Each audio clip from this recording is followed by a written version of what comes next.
Hello दोस्तों, आज हम ट्वेल्थ का मैथमेटिक्स का सिलेबस के बारे में डिस्कस करने जा रहे हैं। और इसमें बहुत सारा चैप्टर है जो 6 यूनिट में हम डिवाइड किए हैं और आपको पूरा एक से लेकर पूरा हम बताएंगे। लेकिन आज देखते होंगे कि आज कैलकुलस का बहुत वेटेज रहता है ट्वेल्थ का, तो इसलिए कैलकुलस के हिसाब से हम चलेंगे और कैलकुलस का स्टार्ट ही करते हैं और कुछ फार्मूला के साथ एग्जाम्पल लेंगे और बताते हैं। तो देखिए हमारा सिलेबस जो होता है तो देखेंगे आपको लिखल होगा बिहार बोर्ड, लेकिन सीबीएसई बोर्ड के लिए बहुत इंपॉर्टेंट होता है और यूपी बोर्ड के लिए, सारा बोर्ड के लिए इसमें बहुत इंपॉर्टेंट क्वेश्चन आएगा जो कैलकुलस होता है। तो इंटीग्रेशन के बारे में हम बताएंगे आपको। जैसे कि आपको पहले सिलेबस के बारे में बताते हैं क्या क्या इसमें मैथमेटिक्स में हमको पढ़ना है। तो देखिए कि आपको मैथमेटिक्स सीबीएसई क्लास 12 लेटेस्ट जैसे एनसीईआरटी गाइडेंस की सहायता से हम बताएंगे। इसमें जो एनसीईआरटी होगा एग्जाम्पल की सहायता बुक अगर ये पढ़ लेते हैं हम जितना बताएंगे क्वेश्चन, आपको एनसीईआरटी से लेकर पूरा केसीसी ने आर एस सारा बन जाएगा बुक उसमें से। तो देखेंगे सिलेबस क्या होता है, ओवरव्यू बोलता है कि जैसे इस सिलेबस होता है 6 मेजर यूनिट में हम बोले पहले से डिवाइड किया होगा। तो पहले कौन सा यूनिट है स्टेट में देखेंगे, पहला यूनिट रिलेशन एंड फंक्शन। इसके अंदर हमारा ओवरव्यू होता है जो सब यूनिट डिवाइड किया गया। जैसे इसमें रिलेशन एंड फंक्शन है जिसमें पढ़ेंगे types of relation, reflex, symmetric और ट्रांजिटिव, इसके बारे में पढ़ना। उसके बाद देखेंगे कि हमारा जो सब डिवीजन है इसमें देखेंगे B number inverse trigonometry and function, इसके बारे में डिफिनेशन पढ़ेंगे, रेंज पढ़ेंगे, डोमेन और प्रिंसिपल। अब वैल्यू बैलेंस के बारे में पढ़ेंगे इसका क्या होता है। उसके बाद देखेंगे कि हमारा सेकेंड यूनिट में क्या है। तो सेकेंड यूनिट में देखेंगे कि हमारा अलजेब्रा में क्या आएगा, मैट्रिक्स आएगा, डिटर्मिनेंट्स आएगा। उसके बाद उसमें देखेंगे क्या क्या होता है। तो मैट्रिक्स में क्या पढ़े, concept, rotation, orders and the qualities. आप देखेंगे ऑपरेशन पढ़ेंगे। उसके बाद डिटर्मिनेंट्स में हम प्रॉपर्टी सबसे इंपॉर्टेंट होता है प्रॉपर्टीज, और प्रॉपर्टी के बाद देखेंगे एडजॉइंट पढ़ना है। एडजॉइंट के बाद हम देखेंगे इन्वर्स और स्क्वायर मैट्रिक्स के बारे में जानेंगे। इसमें ट्रांसपोज मैट्रिक्स सबसे इंपॉर्टेंट होगा, उस पर ज़्यादा ध्यान देने की कोशिश करेंगे हम लोग। उसके बाद देखेंगे यूनिट 3 में क्या आता है, कैलकुलस। कैलकुलस के तो बात ही छोड़ी, कैलकुलस का इतना वेटेज रहता है कि आपको 50% तक दे सकता है इसमें, ये खाली पढ़ लीजिएगा। तो इसमें क्या है, तो इसका सब डिवीजन देखेंगे कि हमारा कंटिन्यूटी एंड डिफरेंशियबिलिटी है। ये देखने में बोर लगता है लेकिन इतना इजी में आपको समझाएंगे कि आपको बहुत अच्छा पढ़ने में लगेगा, सबसे आसान तरीका से ही बताएंगे। इसमें क्या पढ़ना है सब देखें। चेन रूल पढ़ेंगे, derivative of the inverse ring function. उसके बाद देखेंगे एप्लीकेशन ऑफ डेरिवेटिव पढ़ेंगे, रेट ऑफ चेंज और इंक्रीजिंग और डिक्रीजिंग फंक्शन के बारे में। मैक्सिमम मिनिमम, मैक्सिमम मिनिमम क्या होता है, इसमें बहुत सारा इजी तरीका होता है। आप देखेंगे कि क्या होता है इसमें। उसके बाद क्या गए इंटीग्रेशन में क्या पढ़े, integration of the inverse of this differentiability और सब्स्टिट्यूशन एंड पार्शियल फ्रैक्शन के बारे में जानेंगे। उसके बाद क्या होता है डी में देखेंगे कि हम application of the integration, area under simple, इस सारे के बारे में पढ़ना है। उसके बाद देखेंगे यूनिट ई में देखेंगे डिफरेंशियल इक्वेशन, जो बहुत इंपॉर्टेंट, इसमें ऑर्डर एंड डिग्री ही पहचान में आता है। जो आप आगे जाकर पढ़िएगा बीएससी में तो ये ज़्यादा चैप्टर इसमें एक बुकें पढ़ना होगा जो डिफरेंशियल इक्वेशन के बारे में।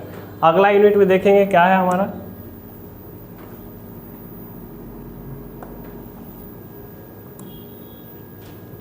अब देखेंगे कि हमारा यूनिट 4 आ गया जिसमें वेक्टर एंड 3D ज्योमेट्री के बारे में पढ़ना है आप सबको। तो देखेंगे इसका सब डिवीजन में यूनिट में क्या होता है। पहले के देखेंगे कि हमारा वेक्टर जिसमें आएगा scalar vector, product vector. Of B में देखेंगे कि हमारा क्या होता है तो 3D डायमेंशन एंड ज्योमेट्री, जिसमें direction, cosine, line and the plane is the space के बारे में पढ़ेंगे। उसके बाद क्या है यूनिट 5 में देखेंगे हमारा लीनियर प्रोग्रामिंग हो, जिसमें से यूनिट 1 का ए में देखेंगे क्या होता है लीनियर प्रोग्रामिंग। इसमें पहले पढ़ेंगे हम इंट्रोडक्शन क्या होता है, related of the terminology and the graphicals, method of solution के बारे में जानेंगे। एग्जाम्पल की सहायता से इतना अच्छा से आपको बता देंगे कि पूरा इजी ही लगेगा, आप खुद से ही बना सकते हैं। उसके बाद यूनिट 6 में क्या होता है हमारा देखेंगे कि प्रोबेबिलिटी आता है। तो प्रोबेबिलिटी में देखेंगे एडिशनल प्रोबेबिलिटी क्या होता है, मल्टीप्लिकेशन प्रोबेबिलिटी क्या होता है, इसका थ्योरम ऑफ वेज के बारे में जानेंगे।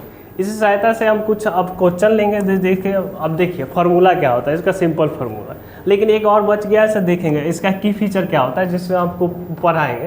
तो की फीचर में क्या आएगा, आपको इसमें केसी सिन्हा का रेफरेंस बताएंगे जो क्या होता है।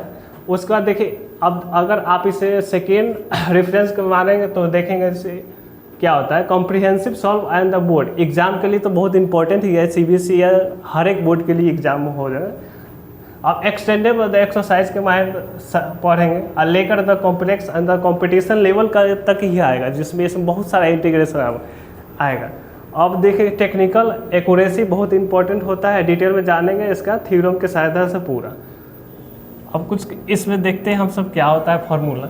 जैसे कि देखिए इसमें अपोजिट क्या होता है, जब से आप डिफ्रेंशिएट पढ़े होंगे डिफ्रेंशिएट, तो उसमें देखेंगे कि उसमें डी वाई डी एक्स करते एक्स का करते थे तो 1 आता था। इसमें क्या करिएगा, डी वाई डी एक्स 1 के करिएगा तो एक्स आएगा, इसीलिए हमारा पहले इंडिफिनिट आएगा तो इसमें सी लग जाता है कॉन्स्टेंट।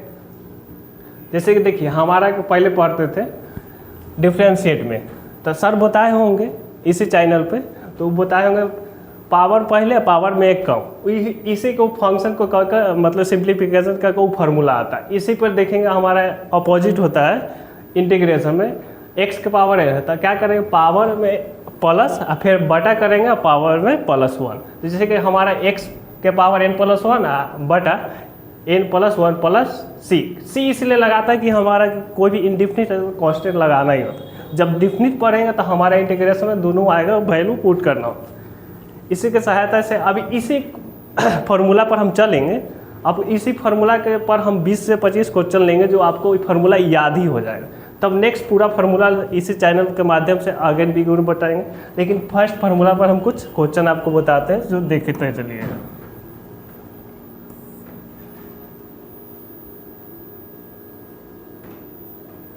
जैसे कि देखिए हमारा फर्स्ट क्वेश्चन है, तो आपको फार्मूला लिखा होंगे इंटीग्रेशन का।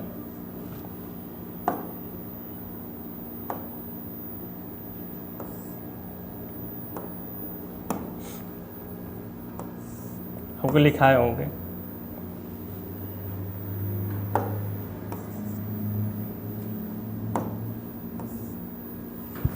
आपको लिखाए होंगे। जैसे कि देखिए हम लिखते थे x पावर n, इसका क्या होता है n+1 एंड n+1 बटे प्लस सी, ये कांस्टेंट लगाते हैं। तो जितना पावर रहेगा उसी प्रकार इसको भी बनाते हैं हम सब। जैसे कि देखेंगे हमारा फर्स्ट क्वेश्चन क्या है, इंटीग्रेशन x² और dx। हमारा पावर में कितना है देखेंगे, इसको पावर में 2 है, तो पावर में क्या होता है ऐड करना होता है, तो n का मान हमारा 2 दे, तो जितना पावर दिया रहता है ना वो तो समझिए हमारे का थी के मान होता है, n का मान n बराबर 2 है, तो उसको हमको जानते हैं कि +1 करना होता है। तो क्या करना होगा, इसको x के पावर 2 + 1 बटे 2 + 1 आप प्लस सी लगाते हैं कांस्टेंट, तो इसीलिए हमारा क्या हो जाएगा आंसर x की पावर 3 बटा 3, ये हमारा आंसर हो गया। इसी प्रकार सेकेंड क्वेश्चन लेते हैं।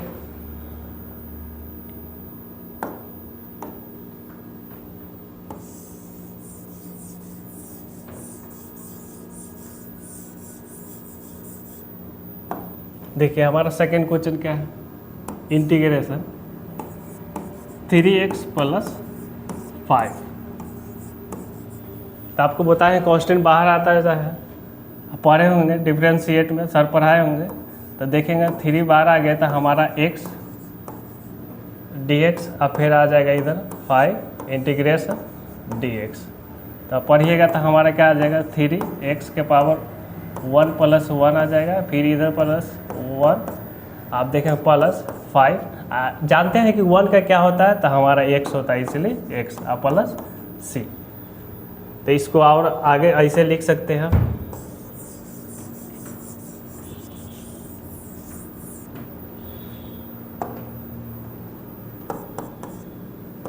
थ्री x² बटे 2 + 5x + सी, ये हमारा आंसर है। सेकेंड नंबर भी हमारा हो गया, फर्स्ट हो गया। अब थर्ड में हमारा देखिए क्या होता है,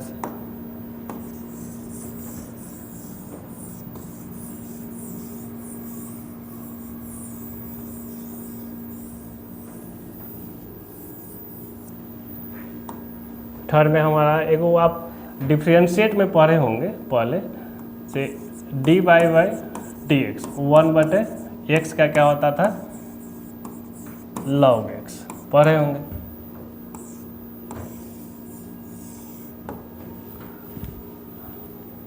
इसका अथी हो जाएगा, ये हमारा आ जाएगा इसमें इंटीग्रेशन में आ जाएगा। आप डिफरेंट में ऐसे पढ़े होंगे,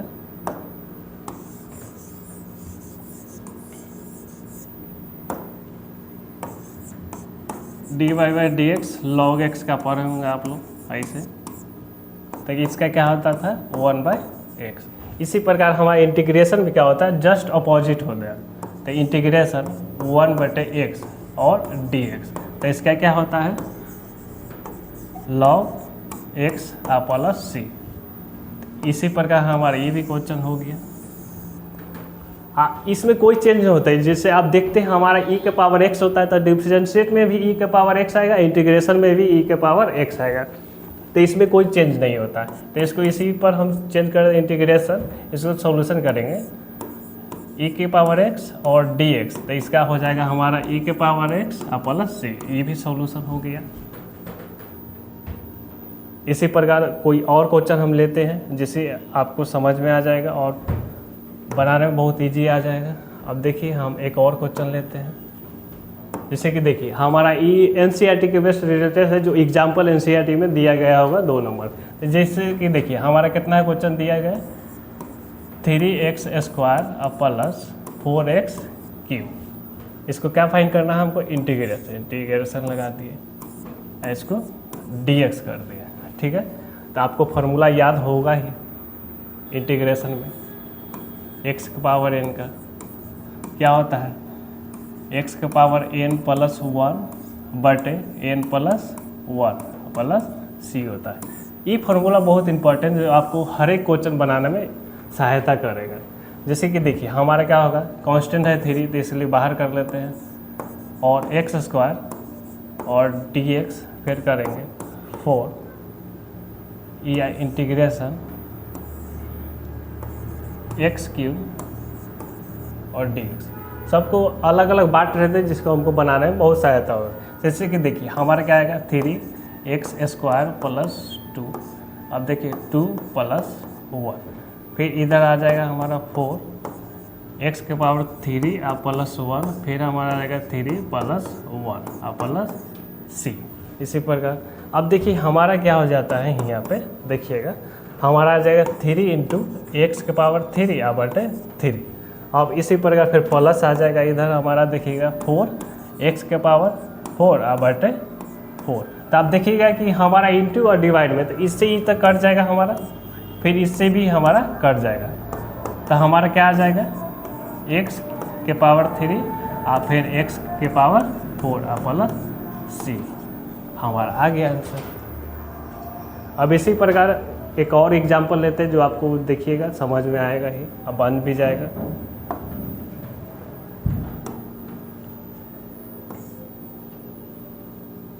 जैसे कि आपको पहले सीखा है, देखिए एग्जांपल में दिया गया है NCERT के बुक में, देखिएगा कि आपको बताए थे कि इसका करेंगे क्या, इंटीग्रेशन x की पावर और dx। तो आप डिफरेंशिएट में पढ़े होंगे dy/dx log x।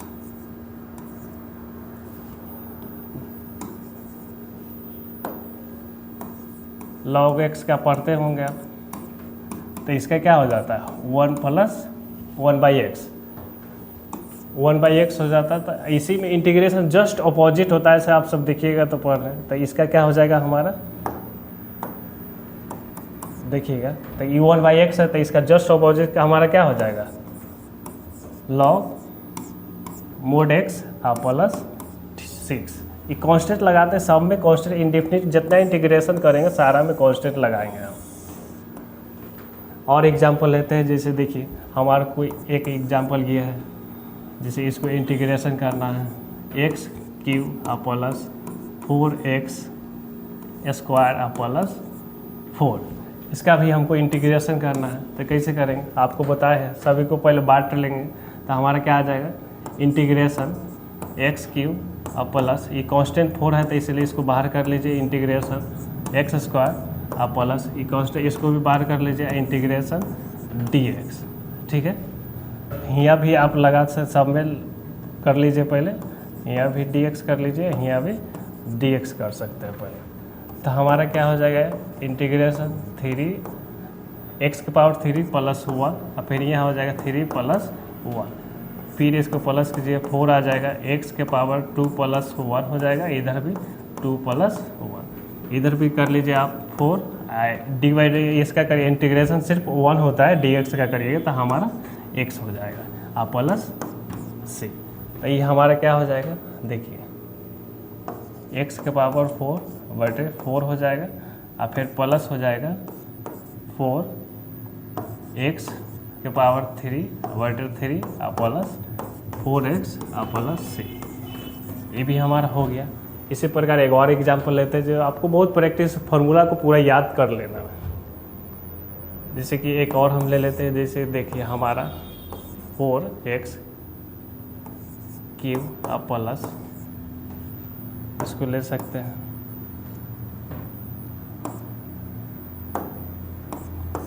1/x और प्लस e के पावर x, इसको भी हमको इंटीग्रेशन करना है। तो कैसे करेंगे, पहले आपको बोले थे कांस्टेंट है उसको बाहर कर लीजिए, 3x x के पावर 3 और प्लस 1/x, इसको भी इंटीग्रेशन करना है। फिर बांट लीजिए इंटीग्रेशन e के पावर x और dx। तब इसको हम रेज करते हैं,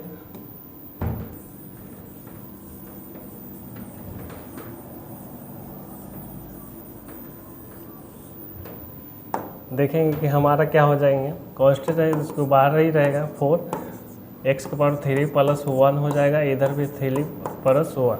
फिर अगला देखेंगे कि हमारा 1/x, इसका क्या होता है हमारा log x। फिर आगे देखेंगे हमारा क्या आ जाएगा, e के पावर x का e के पावर x और प्लस c है तो c। इसको और सिंप्लीफाई कर लेते हैं, जैसे कि देखेंगे हम हमारा जगह 4x के पावर 4 और 4 और प्लस log x और प्लस c के पावर x और प्लस c। आप इसको इससे काट दीजिएगा तो हमारा आ जाएगा x के पावर 4 और प्लस log x और प्लस e के पावर x और प्लस c। इसी प्रकार नेक्स्ट दिन हम आपको बताएंगे कि और क्वेश्चन कैसे प्रैक्टिस करते हैं और आपको होमवर्क में मिलेगा। इसी प्रकार आप इस फार्मूला पे आप अच्छे से क्वेश्चन प्रैक्टिस कर सकते हैं, खुद से क्वेश्चन आप ऐसे ऐसे सॉल्यूशन करके, जैसे कि आप लिख सकते हैं 4x के पावर 3x के पावर 5, ऐसे करके आप अच्छे से प्रैक्टिस कर लीजिएगा। ये फार्मूला बहुत इंपॉर्टेंट है, जैसे आपको बताया इंटीग्रेशन, जैसे कि देखिए x पावर है ये बहुत इंपॉर्टेंट है और dx, तो इसीलिए हमारा क्या आ जाएगा x के पावर n + 1 बटे n + 1 और प्लस c। ये फार्मूला बहुत इंपॉर्टेंट है, इस पर आप बना सकते हैं हर एक क्वेश्चन। तो इसी प्रकार हम नेक्स्ट डे लेंगे, आपको क्वेश्चन प्रैक्टिस कराएंगे इंटीग्रेशन का ही। तो आज भर ठीक है।